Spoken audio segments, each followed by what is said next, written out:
So ఇంకా Agra tour అయితే అయిపోయింది. ఇంకా తాజ్మహల్ కూడా చూసేసి వచ్చాము. ఇంకా అక్కడ కొంతమంది షాపింగ్ చేశారు. ఇంకా మేము కూడా కొన్నాం చిన్న చిన్న మినియేచర్స్ లాంటివి. సో ఇంకా ఇక్కడ నుంచి లంచ్ చేసేసి మొత్తం ప్యాక్ చేసుకుని వెళ్ళిపోవడమే. ఆన్ ద వేలో మథురాలో ఆగుతాము. అక్కడ శ్రీకృష్ణుడి జన్మస్థలం కాబట్టి అక్కడికి వెళ్ళి ఆ టెంపుల్ ఒకసారి దర్శించుకొని ఇంకా అక్కడ నుంచి ఢిల్లీ. సో ఫైనలీ మథుర అయితే రీచ్ అయిపోయాము ఆఫ్టర్ 2 hours ఆఫ్ జర్నీ అనమాట. కానీ నేను అక్కడ మంచి మంచి వీడియోస్ తీయొచ్చు అనుకున్నాను, కానీ అసలు ఫోన్స్ అలవలేదు అండ్ వీడియోస్ కూడా తీయనివ్వలేదు. అది రీజన్ ఎందుకని నేను ఇంకా ముందు ముందు చెప్తాను అనమాట. సో అది అయిపోయిన తర్వాత సో ఇంకా అక్కడ దాకా వీడియోస్ తీయనీయలేదు అండ్ ఫొటోస్ తీయనీయలేదు. సో ఆ నెక్స్ట్ విజిట్ వచ్చేసి గోకుల్ అనమాట. అది కూడా మథుర డిస్ట్రిక్ట్లోనే ఉంటుంది అండ్ టెంపుల్కి చాలా దగ్గరలోనే ఉంటుంది, ఒక 15-20 minutes ఆఫ్ జర్నీలో. సో అసలు మథుర ప్లేస్ వచ్చేసి శ్రీకృష్ణుడి యొక్క జన్మస్థలం అనమాట. అంటే లార్డ్ కృష్ణ వచ్చేసి అక్కడే జన్మించారు అండ్ అక్కడ ఫోన్ అసలు నాట్ అలౌడ్ అనమాట ఎట్టి పరిస్థితుల్లో కూడా. అండ్ మొత్తం 3 టెంపుల్స్ ఉంటాయి అక్కడ. కేశవ్ దేవ్ టెంపుల్ ఒకటి, అది ప్యూర్లీ డెడికేటెడ్ టు కృష్ణ అనమాట. అండ్ గర్భగృహ అని ఉంటుంది, కృష్ణుడు ఎక్కడైతే జన్మించారో అదొకటి. అండ్ భగవత భవన్ ఒకటి ఉంటుంది. ఈ 3 టెంపుల్స్ మెయిన్ అనమాట మథురలో. అండ్ మనకి జనరలీ ఈ జన్మాష్టమి ఇవన్నీ అవుతాయి కదా, ఇవన్నీ లైవ్స్ కూడా అక్కడ నుంచి అవుతాయి అనమాట. అండ్ ఆ టెంపుల్ వచ్చేసి చాలాసార్లు ధ్వంసం చేశారు అప్పట్లో రాజుల కాలంలో. అండ్ లాస్ట్ ధ్వంసం చేసింది వచ్చేసి 1670లో అంట, ఔరంగజేబు పరిపాలనలో ఉన్నప్పుడు. అండ్ ఆ తర్వాత అది గుడిని ధ్వంసం చేసి అక్కడ ఒక మసీద్ కట్టారనమాట. అండ్ సో ఇప్పుడు కూడా అక్కడ ఒక గుడి, అంటే మన కృష్ణుడిది మెయిన్ గుడి ఒకటి అండ్ గుడి పైన మసీద్ ఉంటుంది. సో దానివల్ల మరి ఇంకా అంటే రిలీజియస్ ప్రకారంగా ఏమైనా గొడవలు జరుగుతాయనేమో మరి, అవైతే ఫోన్స్ అయితే నాట్ అలౌడ్ అనమాట. అండ్ పురాణాల ప్రకారం అక్కడ దేవకి అండ్ వాసుదేవన్కి అక్కడ జైల్లో జన్మించారు అనమాట. సో అది మెయిన్ ప్లేస్ అనమాట కృష్ణుడికి. అండ్ ఇది వచ్చేసి గోకుల్ అనమాట. సో ఏంటంటే ఇక్కడ అన్ని ఇవన్నీ చిన్న చిన్న గల్లీలా ఉంటాయి, చిన్న ఊర్లాగా అనమాట. అక్కడ మొత్తం ఆవులు అటు ఇటు మొత్తం తిరుగుతుంటాయి, అసలు ఎక్కడ కూడా కట్టేసి ఉంచారు అనమాట. సో ఈ ప్లేస్ ఇప్పుడు మనం వెళ్ళబోయే ప్లేస్ వచ్చేసి కృష్ణుడు అప్పట్లో ఉండి ఆడుకున్నారనమాట ఇక్కడ. అంటే ఆవులతో కానీ లేకపోతే ఇంకా వాళ్ళ మదర్ అన్నో శ్రీకృష్ణుడు ఇక్కడ ఉండేవాళ్ళు అనమాట. అండ్ ఈయన మా గైడ్ అనమాట. సో మొత్తం ఎక్స్ప్లెయిన్ చేస్తున్నారు అనమాట, అసలు ఏంటి ఈ ప్లేస్ దేనికి వచ్చింది అండ్ అసలు ఇక్కడ ఎందుకు ఉండేవాళ్ళు శ్రీకృష్ణుడు అని. సో ఇంకా ఇవి కనిపించే పిల్లర్స్ మొత్తం కూడా అప్పట్లో రాజుల కాలంలో ధ్వంసం చేస్తే అవన్నీ మళ్ళీ కడుతున్నారు అనమాట. ఇప్పుడు మొత్తం కొత్తగా ఆర్కిటెక్చర్ మొత్తం అంటే ఓల్డ్ స్టైల్లోనే మళ్ళీ కొత్తగా కడుతున్నారు అనమాట. సో ఇంకా ఇప్పుడు ప్రస్తుతం టెంపుల్ లోపలికి వెళ్ళిపోతాం. టెంపుల్లో అయితే ఎక్కడ కూడా వీడియోస్ తీయొద్దు, ఫోటోలు తీయొద్దు అనేది ఏం లేదు. అట్లీస్ట్ అంటే ఒకే ఒక ప్లేస్ ఉంది, ఎక్కడైతే మెయిన్ కృష్ణుడు ఉంటారో అక్కడ తీయొద్దు అని చెప్పారు అనమాట. అండ్ ఇది మొత్తం ఇల్లు అనమాట, అప్పట్లో కృష్ణుడు ఉన్న ప్లేస్ ఇది. సో అప్పటికిప్పటికైతే మొత్తం అలాగనే ఉంది, అలాగనే మెయింటైన్ చేస్తున్నారు. సో దీని స్టోరీ వచ్చేసి ఇంకా అప్పుడు మాకు గైడ్ చెప్పింది ఏంటంటే శివుడు ఇక్కడికి వచ్చారంట చూడడానికి శ్రీకృష్ణుని. కాకపోతే వాళ్ళ మదర్ అంటే శివుడిని ఆకారం చూసి ఆ జుట్టు మెడలో పాము రుద్రాక్షలు ఇవన్నీ చూసి అలౌ చేయలేదన్నమాట, చూడనివ్వలేదన్నమాట. చూడనివ్వకపోతే ఇక్కడ ఒక లేక్ దగ్గర రివర్ దగ్గర కూర్చొని ధ్యానం చేసి జపం చేస్తే ఇంకా అప్పుడు లాస్ట్కి సరే నిజంగానే చూడడానికి వచ్చినట్టున్నారని చెప్పి దూరం నుంచి చూపించారనమాట కృష్ణుడు వాళ్ళ మదరు. సో ఇంకా నేను ఎప్పటి నుంచి అబ్జర్వ్ చేస్తున్నా, ఇవన్నీ టైల్స్ మీద పేర్లు చెక్కేసి ఉన్నాయన్నమాట. సో అవి ఏంటి అని తర్వాత మా గైడ్ని అడిగితే అక్కడ రకరకాల డొనేషన్స్ జరుగుతాయి అన్నమాట.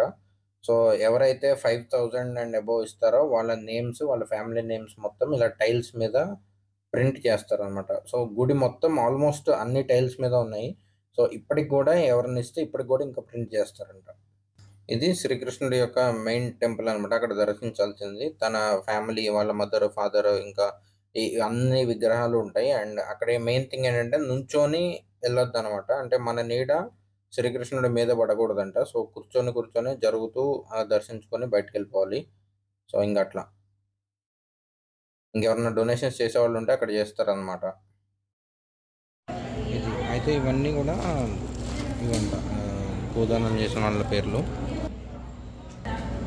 ఇది మొత్తం ఇల్లు.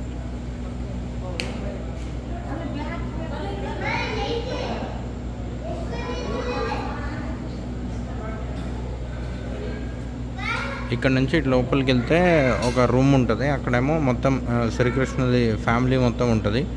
అక్కడ ఒక ఉయ్యాల్లో ఉంటుంది అనమాట, ఉయ్యాలు ఊపేయచ్చు. ఊపేసిన తర్వాత ఇంకా మనకి దానం ఎవరైనా చేసేవాడు ఉంటే దానం చేయొచ్చు. ఇది అక్కడ అది ఉంది కదా, దీనికి కట్టేసిందంట. అప్పుడు శ్రీకృష్ణ వాళ్ళ మదర్ వెన్న దొంగలిస్తుంటాయి అక్కడ. బయట నుంచి ఇలా ఉంటుంది గోకుల్. సో ఇది కృష్ణుడు ఉన్న ఊరు అనమాట. ఇక్కడ 11 years 52 days ఉన్నాడంట.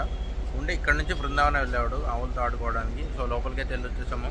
వీడియో కూడా తీసాను, ఎంతవరకు అయితే తీయాల్సి వచ్చింది అంతవరకు. సో ఇంకా మథురా అయితే దొరకలేదు, అది నేను ఎడిట్ చేస్తాను. కానీ చాలా బాగుందన్నమాట మథురా కానీ లేకపోతే గోకుల్ కానీ. ఇంకొకటి ఉంటుందంట బృందావన్ అని. సో అక్కడికి రోడ్ క్లోజ్డ్ అని చెప్పి మేము వెళ్ళలేదు ఆ రోజు. సో కానీ చాలా బాగుంది, మస్ట్ విజిట్ అనమాట.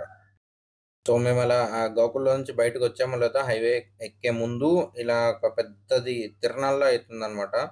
అంటే ఎక్కడ చూసినా అంబేద్కర్ విగ్రహాలు ఇలాంటివి ఉన్నాయి. సో చాలా పెద్దది.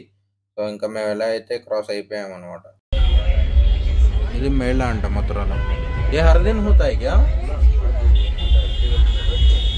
ఇప్పుడు ఫెస్టివల్ అంట, అందుకని ఇప్పుడు అవుతుంది అంతే.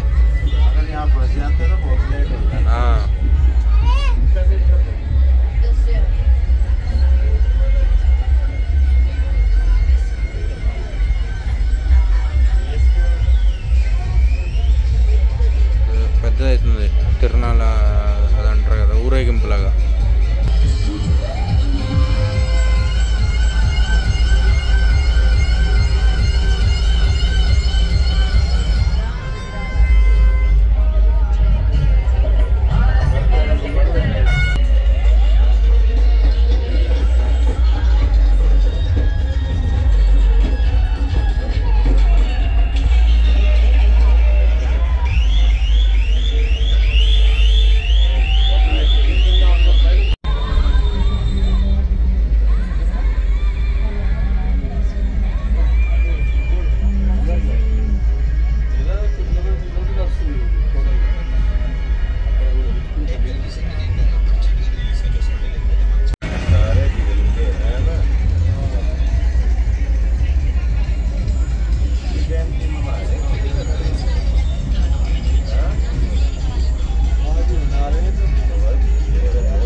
ఇప్పుడు ఇంకా one of the very famous express highway అనమాట, యమునా ఎక్స్ప్రెస్ హైవే ఎక్కాము ఇప్పుడే.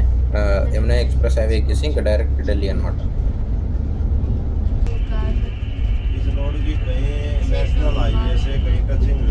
అచ్చా, ఇది యమునా ఎక్స్ప్రెస్ హైవే మొత్తం ప్రైవేట్ దండ, ఏ నేషనల్ హైవేకి టచ్ అవ్వదు. సో ఇంకా అలా యమునా ఎక్స్ప్రెస్ హైవే ఎక్కి ఒక 10-15 minutes అలా ట్రావెల్ చేసిన తర్వాత డిన్నర్ బ్రేక్ కోసం ఆగామన్నమాట.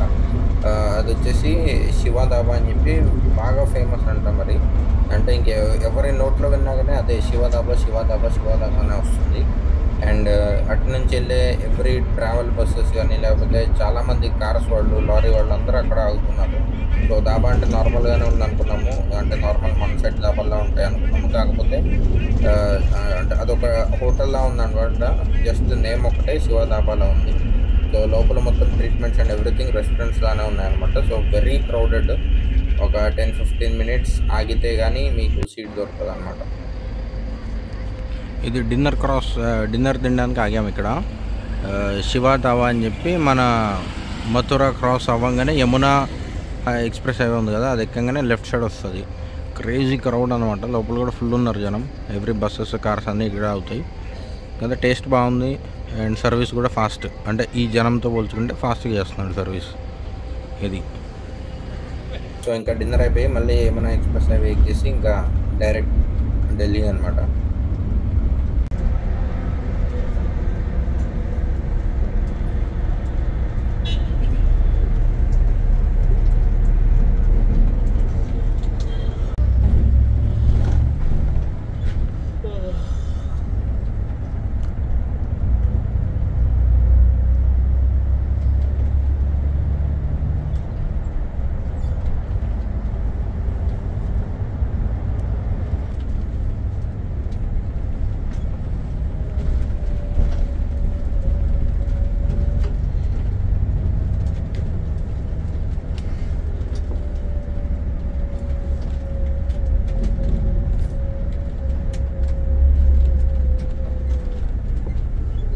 సో మనం మథురా నుంచి వచ్చేటప్పుడు ఎంటర్ అయ్యేది మాత్రం ఇటు సైడ్ నోయిడా నుంచి ఎంటర్ అవుతాము. నోయిడా నుంచి ఎంటర్ అయ్యి దెన్ నోయిడా క్రాస్ అయ్యి ఢిల్లీలోకి వెళ్తాము. సో నైట్ టైం అవడాన రోడ్స్ మొత్తం చాలా ఖాళీగా ఉన్నాయి అండ్ చాలా బాగుంది ఢిల్లీ. అంటే జనరల్లీ చెప్తుంటారు కదా పొల్యూషన్ ఎక్కువ, స్మోక్ ఎక్కువ ఉంటుందని. సో నేను అక్కడ ఉన్న 2 days కూడా అదైతే ఏం ఎక్స్పీరియన్స్ చేయలేదు, బాగానే ఉంది. అండ్ అక్కడ నుంచి ఇంకా మా హోటల్కి అయితే వెళ్తున్నాం ఇప్పుడు, రాడిసన్ బ్లూ.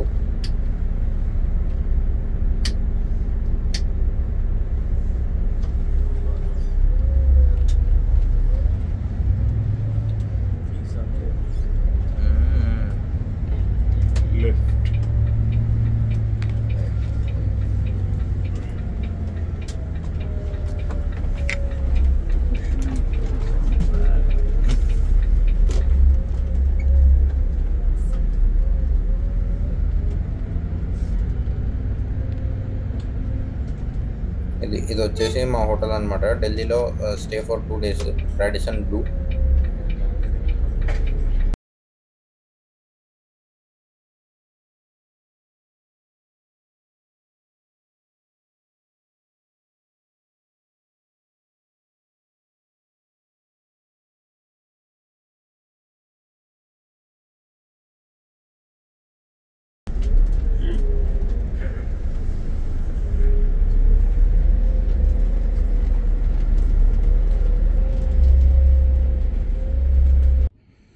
సో ఢిల్లీలో హోటల్లో చెక్ ఇన్ అవుతున్నాము. ఇది రాడిసన్ బ్లూ.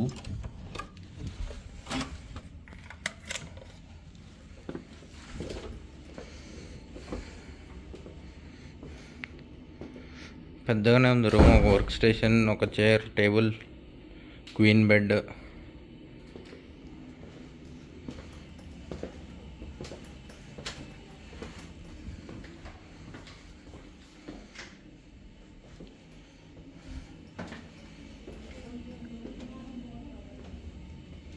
ఇది ఇంకంతే, ఇక్కడైతే చెక్ ఇన్ అయ్యాము హోటల్లో. ఇంకా రేపు మార్నింగ్ లేచి ఇంకా ఢిల్లీలో మాన్యుమెంట్స్ అవి చూసుకున్నాం మధ్యాహ్నం వరకు. మధ్యాహ్నం నుంచి షాపింగ్ ఇంకా. సో ఇంకంతే అయిపోయింది day 4. So signing out, bye.